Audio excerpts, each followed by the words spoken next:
And can you talk about Israel's use, weaponization of the Holocaust and anti-Semitism? Well, I think it has been almost a continuous process from the beginning of establishing the Zionist Israeli state to justify everything and the kind of Jewish exceptionalism with the victimhood of the Second World War Holocaust. And I find that completely objectionable and an insult to those who suffered the Holocaust, quite honestly. And this has never stopped. Even the genocide is partly justified or linked to the Holocaust. Only the other day, Netanyahu made a speech at the Yad Vashem saying, "Never again is now." This is a clear reference to the World War II Holocaust as a justification, a linking. And I think this is abhorrent, completely abhorrent, and a complete misuse of the Holocaust. Well, it's interesting because you have some people like Netanyahu saying never again is now, referring to what's happening to Jews, but then others say never again is now, meaning what's happening to Palestinians. Well, yes. I mean, quite clearly it's a genocide, and there can be no argument justifying it. It just doesn't stand, nothing stands up. Doesn't matter what happened on the 7th of October. You cannot justify the killing on this scale of civilians and women and children. It's just impossible.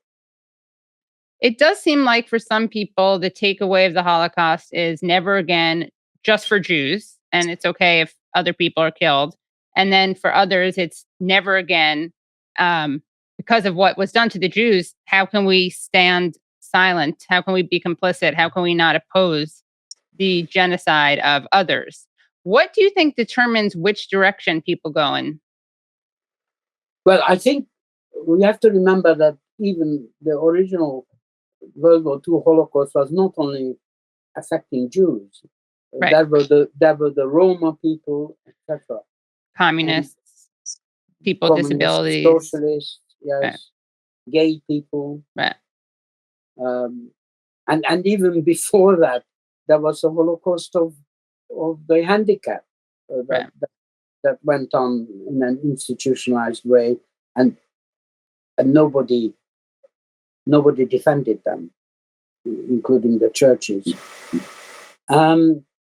So, yes, I mean, I don't think there should be any hierarchy of racism, and Holocaust against all people and communities are equally evil.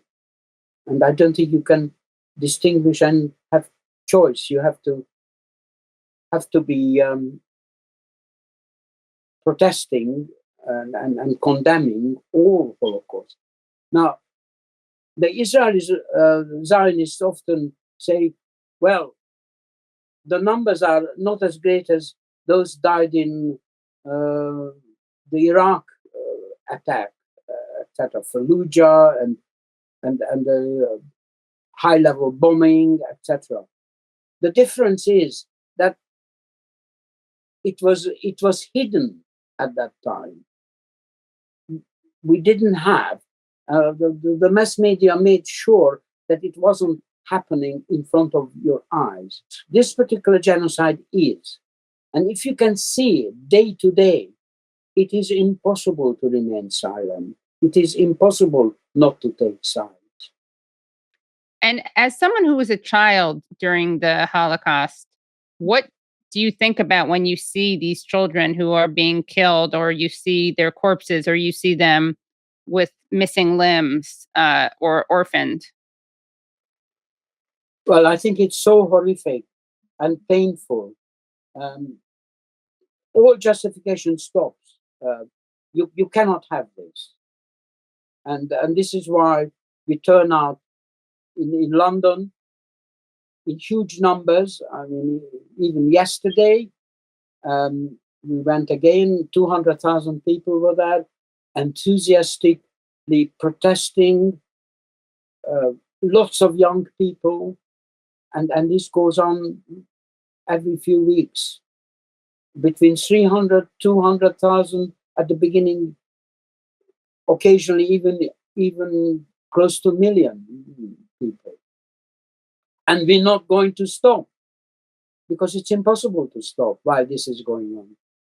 We actually have some photos of the demonstration and your participation in it, as well as the participation of others from the Holocaust survivors and descendants for ceasefire. I want to explain that one of the reasons why we have this little subgroup of Holocaust survivors and descendants, to prove again there is a all-pervading lie that these marches are somehow hate marches, and it is an unsafe place for Jews, and it's no-go areas for Jews. And we stand there, sometimes join and sometimes stand on the side with placards pronouncing that we are Jews, Holocaust survivors. And we have the warmest response. People come up and shake our hands and hug us and thank us. It is completely safe for Jews. And many Jews, in fact, take part in the demonstration. Many dozens of times people come up, people I don't know, but who've seen some of my earlier contributions on social media, and come and thank us and want photographs with us like this. Right. And, it is the most heartwarming experience. This says, this crowd loves you. And yet the mass media consistently lies about it. And that's partly why we're there, to kind of try and puncture that lie. That's nice. So people, if you're only listening to this interview, these are really nice photos of Stephen at this protest. Lots of Palestinian flags, people wearing keffiyehs, shaking his hand, people wearing keffiyehs, interviewing him. This is a U.S. Democracy Now! Interview, actually. Oh, great. Nice. And Stephen's sign says, this Holocaust survivor says, stop the genocide in Gaza. That's right. And can you tell us about this organization that you're part of, that Holocaust Survivors and Descendants? Well, it's very small because there are not too many survivors. In fact, in this group, at the moment, I am the only survivor. Mostly the others are descendants. It was the idea of Mark Atkin, who also a descendant of, his father was a survivor of camps. And first 2 or 3 people were standing on the side, and then I joined them, and more and more of us. And we're up to about 9, 10 people, not bigger than that. But the impact is very large because of the Holocaust background. Right. And it's so important, again, because people will say that if you don't support what Israel's doing, that means you don't take anti-Semitism seriously. And so having people who survived the Holocaust and their descendants, obviously these people take anti-Semitism seriously. Exactly, yes. And there is also, taking part in these marches, a so-called Jewish bloc, a number of different Jewish groups who come together, and together they are several thousand strong, to show and prove that many Jews, I don't know if they are the majority or not, but many Jews are completely against and condemn the genocide. That, the chant is that always on the side of the oppressed, never on the side of the oppressor. And that applies to Israel as well. What are some of the attacks that you've faced for speaking out on this? I hear about it through my grandchildren, actually, who kind of more inhabit the social media more than I do. And they say, yes, that there are very appreciative comments, but there are the occasional really horrible ones. And I just don't want to know them.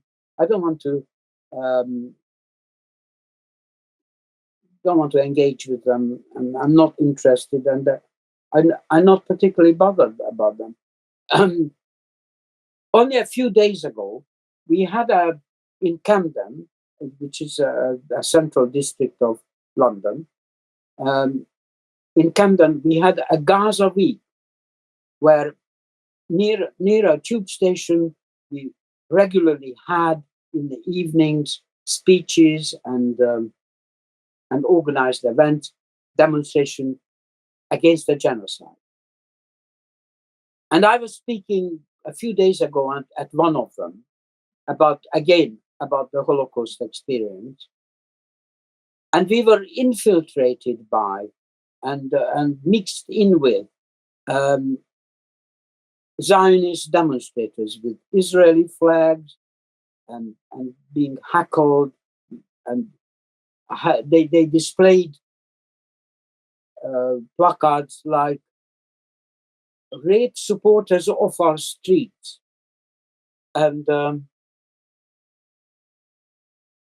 "Hamas supporters of our streets" and things like that. And while I was speaking, I wasn't aware of it, but one of these Israeli protesters, was perched at high above me, climbed onto some feature, and continually shouting "Capo, capo, capo" at me. And I wasn't aware of it because I was speaking. Thank God. Later, that guy was arrested by the police for it. And but unfortunately, he was let out without bail condition. So he appeared the next day again. But Wow. His excuse was that, well, I was only repeating his name. Yeah, right. But of course, Very clever. This is rubbish, because my name is Kapos, and it sounds completely different from Capo. Right. Also, why would you stand behind someone talking and scream their name again and again? Yeah. Makes no sense. Do your children and grandchildren see this similarly to you? Yes, I'm very proud of that they do.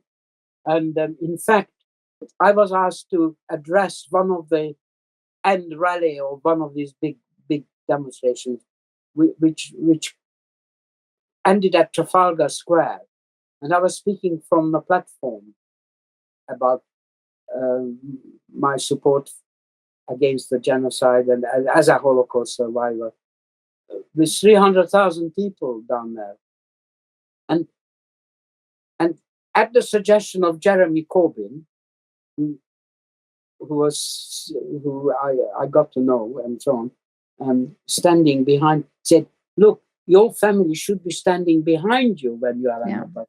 And they did. And there was my son, my daughter, and my granddaughter, and my grandson. That's so nice. And my granddaughter of 12 years old. And my grandson of 18.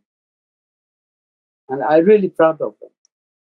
Does anyone have a picture of that or video of that? Yes, there is a picture. Okay, great. Yeah. I will dig it out and send it to you if you're interested. Great.